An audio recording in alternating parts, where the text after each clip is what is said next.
করে পরকাল যারা মানে না তাদের সম্পর্কে আল্লাহ পাক বলছেন ওয়াল্লাযীনা কাযযাবু বিআয়াতিনা ওয়া লিকাইল আখিরাতি হাবিতাত আমালুহুম।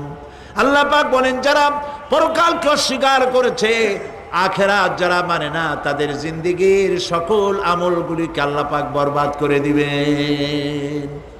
পরকালের বিশ্বাসের উপরে ভিত্তি করেই মানুষের চরিত্র ভালো হইতে বলেন পারে। একটা দৃষ্টান্ত দেই, একটা দৃষ্টান্ত। এই যে যারা চুরি করে, ডাকাতি করে, সন্ত্রাস করে মানুষ মারে, সন্ত্রাসগুলি করে কি জন্যে? এদের ধারণা নাই যে আল্লাহ পাক আমাদেরকে উঠাইতে পারবে, আমাদের মৃত্যু হবে। পরকালের চিন্তা নাই বলেই তারা এই কাজটা করে। রাতের আধারে